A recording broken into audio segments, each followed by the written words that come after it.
I knew something was wrong the second I stepped back into that fluorescent-lit purgatory they called an office. 2 weeks out for minor surgery, and my desk felt like a crime scene, papers I'd never seen before stacked on my chair, my nameplate shoved to the side, and a faint smell of someone else's cologne lingering in the air. The chair still had the imprint of someone larger than me, like it had been claimed. I didn't have to wonder long who'd parked himself there. He found me before I even got my coat off. "Ah, you must be the compliance lady," he said, with the smug smile of a man who thinks remembering your job title is a favor. Loud voice, tailored suit, one of those Bluetooth earpieces that make a person look permanently self-important. "I'm your new VP, Greg. Sales background, fast results, no nonsense. Don't worry, I'll keep the paperwork light for you." Before I could respond, he tossed out the line that's been etched into my brain ever since. "Your title was inflated anyway." Said it like he was doing me a kindness, letting me in on the little joke that my entire career was some kind of harmless puffery. I smiled, professional, because what else do you do when someone decides to spit in your face without moving their lips?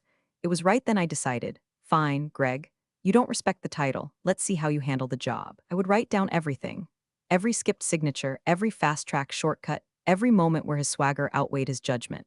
Not to get him, oh no, that's what he'd assume. I'd just be doing my job, thoroughly.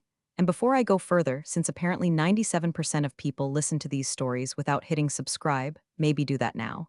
It keeps the team making these and, frankly, makes sitting through this kind of corporate comedy feel a little less like suffering alone. The first meeting with him set the tone. He was all about streamlining, which in Greg's speak meant stripping away anything that slowed him down, like legally mandated verification steps. He waved off the orientation packet. I offered like I'd just handed him a stack of outdated coupons. "I'll figure it out," he said, already looking at his phone. "Been closing deals longer than you've been reading about them." Greg strutted into the department like a man entering a bar he already owned. He wanted numbers, speed, and no boring compliance crap dragging things down. I watched him run through a presentation for upper management, charts flying by, timelines cut in half, costs shaved to unbelievable levels. Everyone clapped because everyone loves unbelievable, until they remember it's also a synonym for not true. He didn't ask me for a single piece of input, not one. My predecessor had fought tooth and nail to make sure our department never hit the wrong side of an audit, and Greg seemed determined to undo that work before lunch. He made little jokes at my expense in front of the team about the compliance police and overkill paperwork. It was meant to be charming banter, but it was really just him staking territory. I took notes, dates, times, direct quotes. I started keeping digital copies of everything, not on the company server, but in a private, encrypted archive. I wrote my emails with surgical precision, documenting irregularities without emotion. The man didn't realize every "don't worry about it" was another nail in a coffin he hadn't even noticed being built. Greg's favorite phrase was "it's not rocket science." He used it to dismiss any policy he didn't understand, which was most of them. He'd nod through explanations, then turn to his assistant and whisper something about bureaucratic nonsense. That first week alone, I caught him signing off on a report missing 4 critical approval steps. When I pointed it out, he grinned like I was being adorable. "You worry too much. That's why I'm here, balance you out." Balance, right? Like putting a brick on the gas pedal and calling it balancing the car's performance.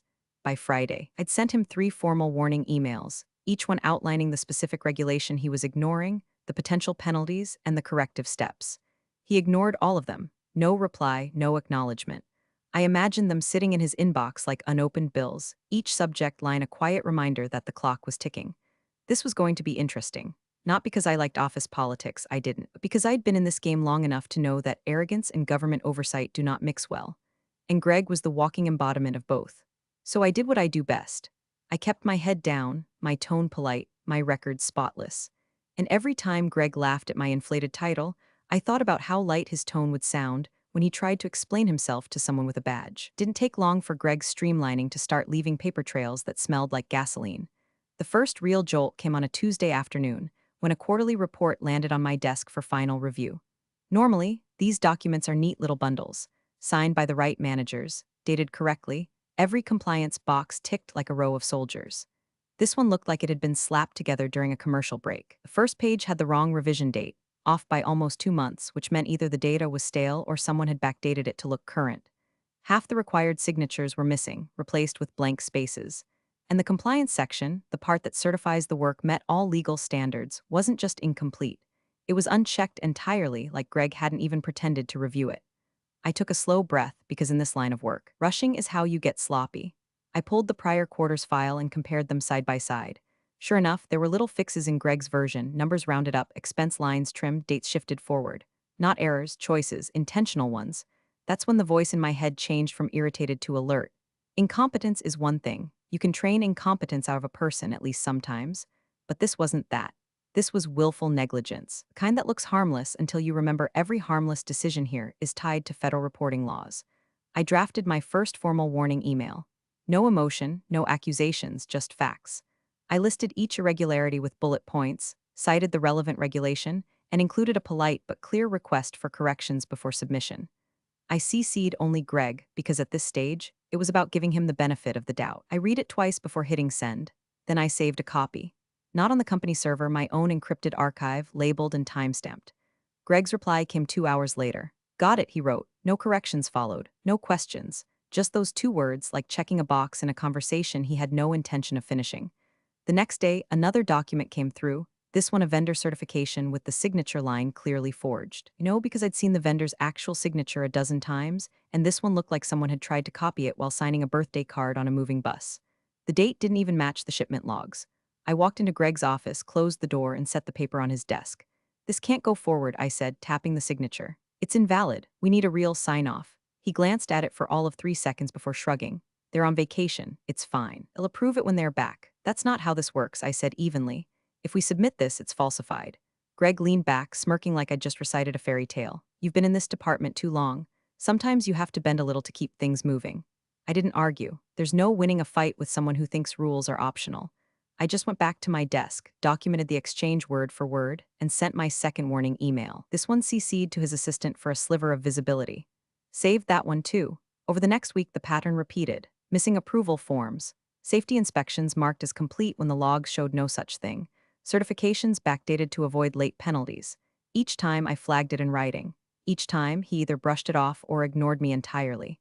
By Friday, I had 5 emails in my private archive, each one a small, sharp blade in a file that was starting to look less like an insurance policy and more like a loaded weapon.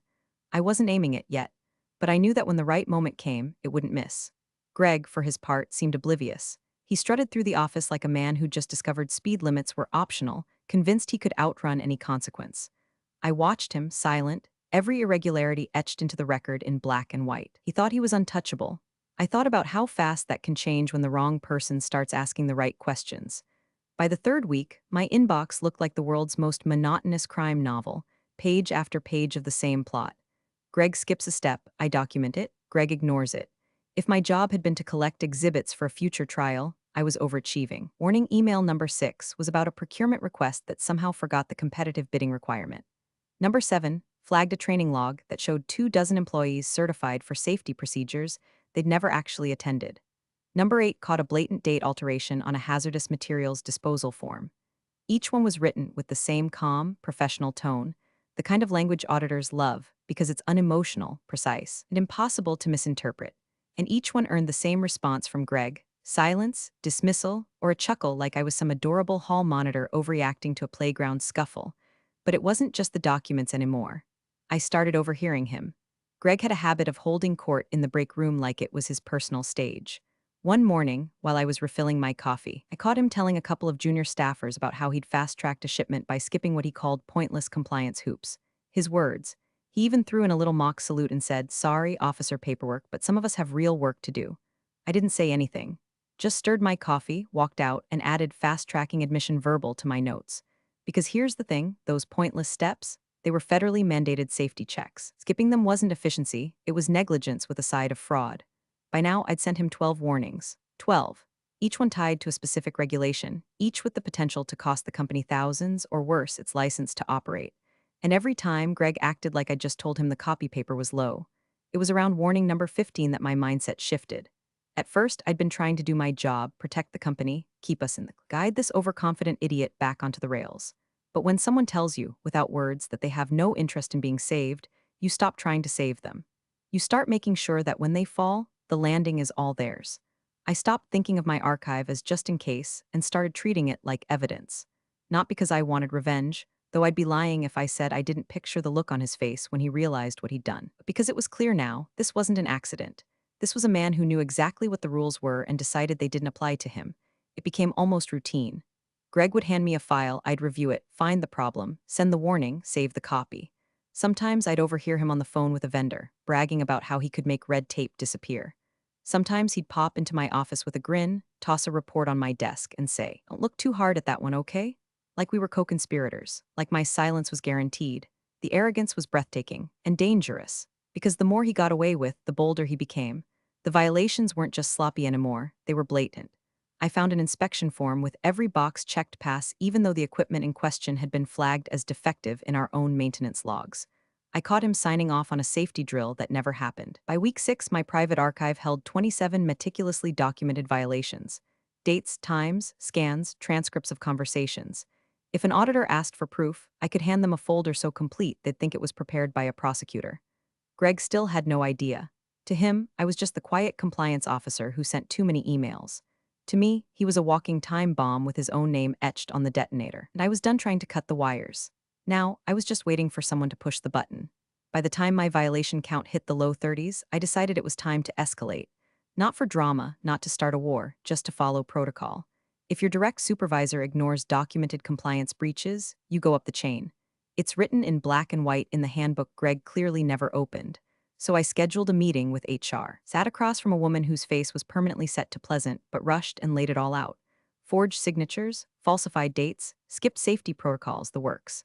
I even brought sanitized copies of 3 violations as examples, with all the identifying vendor info redacted so I couldn't be accused of spreading sensitive data.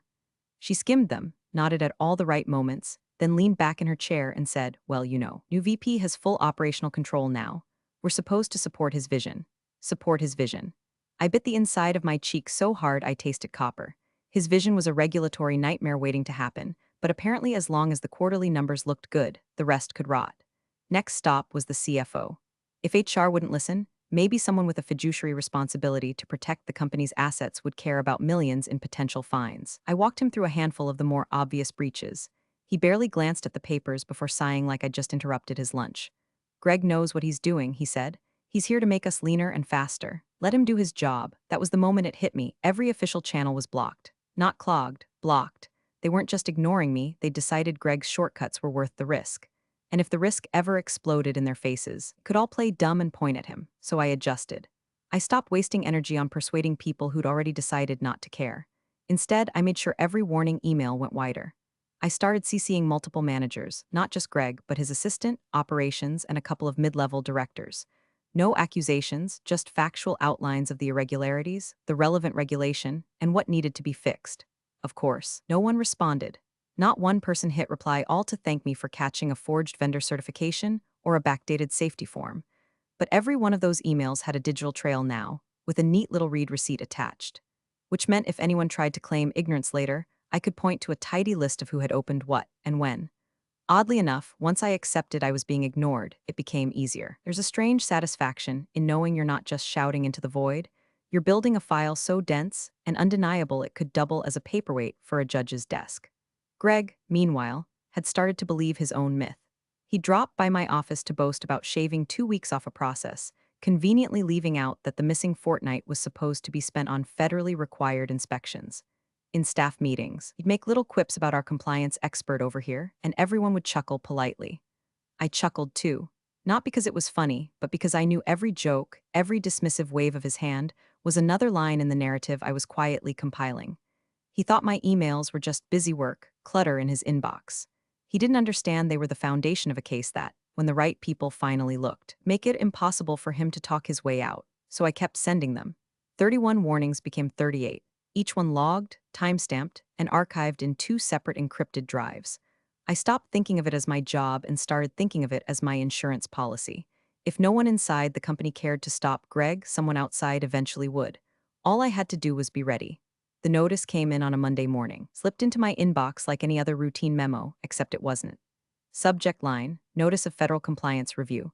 My eyes went straight to the bolded date at the top, 4 weeks from now. The agency's name alone was enough to make every seasoned compliance officer sit a little straighter.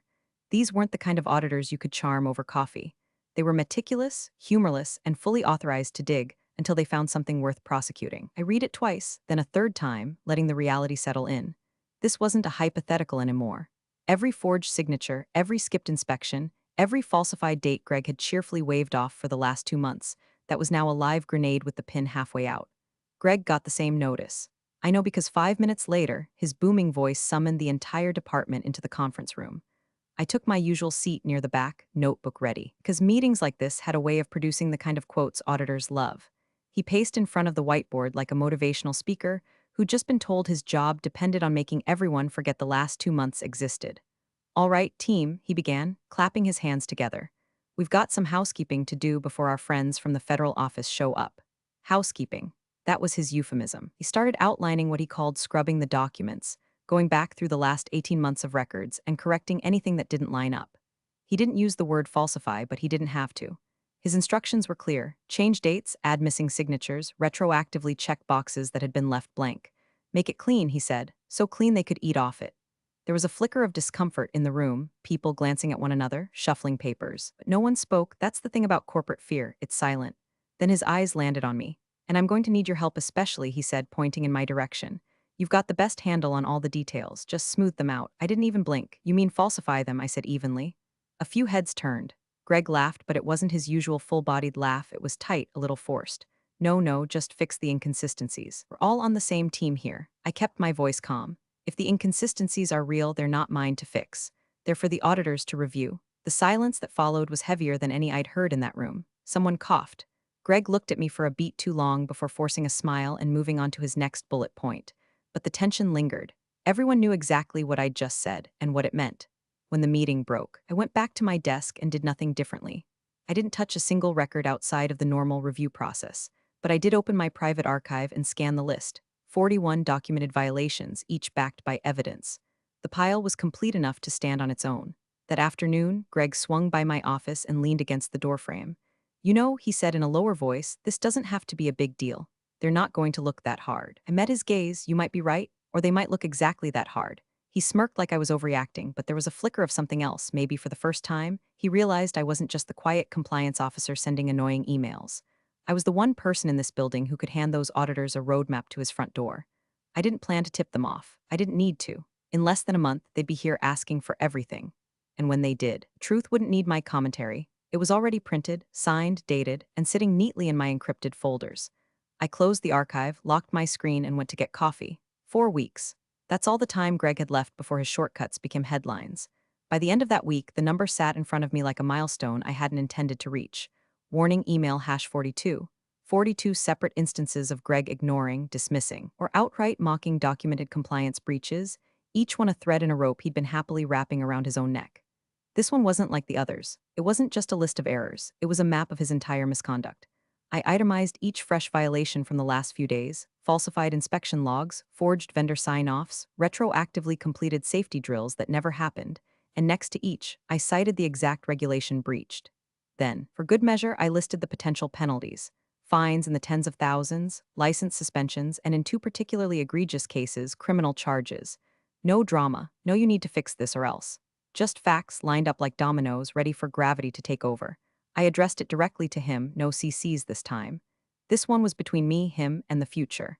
I hit send and watched the little paper airplane icon disappear. Then I saved the outgoing email, the delivery receipt, and the read confirmation to my archive.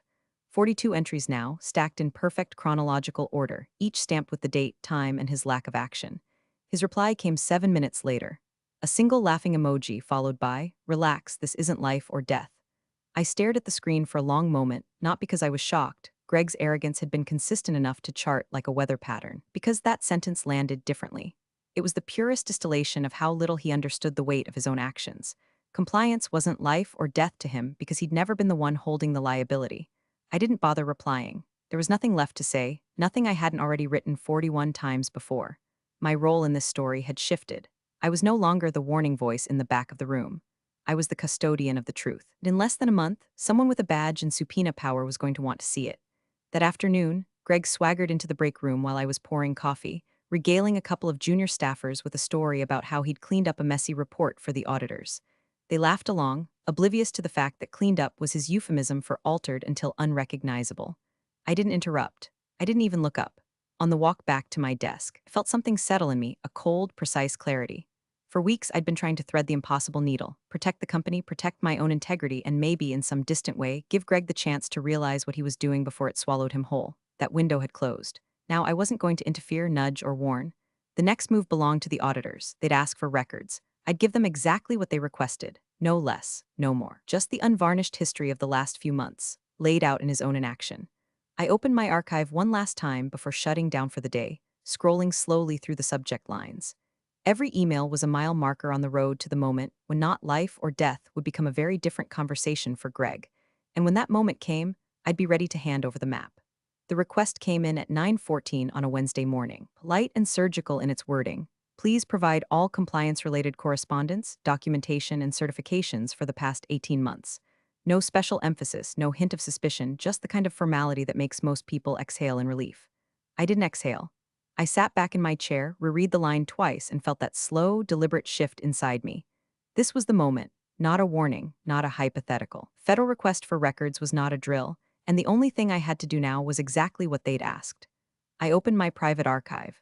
42 folders, one for each warning email, each folder containing the email itself, the attachments, the supporting documents, and where applicable, screenshots or scans of the original falsified records. Every entry was complete, neat, and self-contained. I'd been building it for months. Now it looked like it had been designed for exactly this day. I attached the first 10 folders to an email addressed to the lead auditor. Then the next 10. Then the next. 4 separate emails in total, each with a subject line that matched the request exactly. No commentary, no editorializing. Just the information they'd asked for, exactly as it had existed in real time, with timestamps and original metadata intact. I didn't need to explain what they were looking at. They'd see it. The missing signatures, the altered dates, the unchecked compliance boxes, the forged vendor approvals, and beside each one my original warning, documenting the irregularity, citing the regulation, requesting correction, and his silence in reply. When the last email sent, I didn't feel triumph. Not yet. What I felt was release. Like setting down a heavy box I'd been carrying so long I'd forgotten what my arms felt like without it. Greg was 3 desks away, chatting on the phone with someone about a big win he'd landed. He had no idea. No idea that the entire record of his negligence and fraud was, at that very moment, landing in the inbox of people whose job was to notice every single one of his shortcuts. I went back to my normal work, reviewed a shipping log, dated a certification tracker, answered a vendor question. All the while, the clock in the corner of my screen kept ticking, marking the minutes until the chain reaction started. At 9:58, I got the read receipt for the first email. At 10:02, the second. By 10:07, all 4 had been opened. I imagined the auditors leaning in over their screens, clicking open attachments, cross-referencing my warnings against the doctored reports. If they were thorough, they would be. Greg's name was already highlighted on more than one internal note. Still, I said nothing. I didn't watch him. I didn't hint. The power in this moment was in its quiet. I'd done my part months ago, one email at a time. This was just delivery day. By 10:20, the quiet in the office felt different. Not the usual mid-morning lull. This was heavier, more charged. A couple of people glanced toward the hallway that led to the executive offices. Phones were being picked up, then put down. Greg was still laughing into his headset, but his assistant kept glancing at her inbox like she'd just read something she couldn't unsee. I sipped my coffee, clicked to the next item on my task list, and kept my breathing steady. The move was done. The wheel was turning. And for the first time in months, the weight wasn't mine to carry anymore. It started as a ripple, one of those low murmurs that rides just under the hum of printers and keyboards. A question asked too quietly at the copy machine. A glance exchanged near the break room door. By 10:45, it had spread across the floor like a draft you can't quite place, and people were working with that strange, distracted half-focus of a room waiting for something to happen. My phone buzzed. A name I hadn't seen in months, Mark, my old colleague from the department before Greg arrived. The text was short, almost casual, except it hit like a hammer. Why are federal agents asking for him by name? I didn't answer. Just locked my phone and let the words settle. Agents, not auditors. Agents. That distinction isn't subtle. It's the difference between a compliance slap on the wrist and a full-blown criminal investigation. A few minutes later, movement caught my eye near the main entrance. 2 men in dark suits, badges clipped to their belts, were walking in step with building security. Not the kind of suits you see in client meetings. These were cut for work, not show, creased, understated, with the quiet weight of authority. They bypassed the reception desk entirely, heading straight for the executive hallway. I watched them disappear for a moment, then reappear at the far end, turning into the corridor that led to Greg's office. At 11:02, it came back into view, flanking him. No handcuffs yet, no raised voices, but his swagger was gone. He looked smaller, like the air had been let out of him. His suit jacket hung wrong on his shoulders, and there was a sheen on his forehead that hadn't been there an hour ago. They guided him, not dragged, not shoved, but guided into the large, glass-walled conference room. He went without protest, but the stiffness in his walk was telling. His usual bluster had evaporated, replaced with something tighter, quieter. I could see them through the glass from my desk. Greg sat alone on one side of the table, hunched forward, elbows on his knees. The agent stayed standing, flipping through manila folders, occasionally setting a page in front of him and speaking in low tones. Whatever was on those pages, it was draining the color from his face one shade at a time. The office noise dwindled to almost nothing. Phones stopped ringing. Keyboards went still. Everyone was pretending to work, but their eyes kept drifting toward the conference room. Even people who didn't like me, people who'd bought into Greg's fast-track swagger, were now quietly recalculating every interaction they'd had with him. I kept my posture neutral, my face unreadable. No smirk, no satisfaction broadcasted. Just the same quiet detachment I'd worn for months. Let them wonder if I knew more than they did. Let Greg wonder most of all. From where I sat, I could see him shift in his chair, run a hand through his hair, then lean back as one of the agents spoke again, tapping the table with a single finger for emphasis. Greg's mouth opened, closed. He nodded once slowly. Whatever they were saying, he'd stopped arguing. It happened at 11:46. The conference room door opened and the two agents stepped out first. Greg followed, but this time there was no mistaking it. His wrists were cuffed in front of him, the chain glinting in the overhead light. His head was down, jaw clenched, the image of a man who'd finally run out of road. The silence that fell over the floor was instant and absolute. Even the HVAC hum seemed to fade. Every eye tracked him as he passed, but no one said a word. This wasn't the noisy spectacle of TV arrests. It was quieter, heavier, more final. Words started to move in the way it always does in offices, through barely audible murmurs, hasty Slack messages, and the quick shuffle of someone grabbing coffee just to pass by the scene. By the time the agents reached the elevator, I'd already overheard 3 different charges whispered in disbelief: fraud, falsifying government compliance data, misuse of federal funds. The elevator doors closed. He was gone. Not 5 minutes later, an urgent all-staff email pinged in from the board's executive assistant. Emergency meeting at noon. Attendance mandatory. That was corporate speak for crisis containment. I didn't go. I didn't need to. I knew exactly what they'd be discussing, and more importantly, I knew exactly where the story they were being told came from. My name wouldn't be in it, it didn't have to be. The auditor's files would speak louder than I ever could, and every one of those 42 warning emails was a chapter in that unspoken narrative. At 11:59, I slid my resignation letter across my desk, addressed to HR, and hit print. It was short, 2 paragraphs, thanking the company for the years before Greg and noting my last day as effective immediately.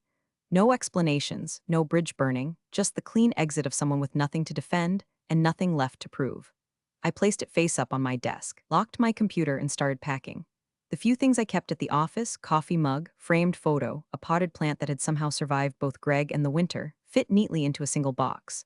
When the meeting upstairs broke, the hallway outside filled with a muted buzz of shock and speculation. No one stopped by my desk to ask questions. A few glanced in my direction, but if they suspected, they didn't say it out loud. That suited me fine, the less said, the more certain the truth would land exactly where it needed to. As I walked out, I passed the conference room where Greg had been just an hour earlier. The chairs were still pulled askew, one with a faint scuff mark where he'd sat. The folder the agents had used was gone, but I could picture it perfectly, page after page of my work, my words, the record he'd ignored until it wrapped around him like a net. The elevator doors slid shut in front of me, and for the first time in months, I felt the muscles in my shoulders loosen. My record was intact. His career, and likely his freedom, were gone, and I had never once raised my voice. Appreciate you sticking around, you legends of the break room. Subscribe for more chaos. Let's make your old managers spill their coffee in fear.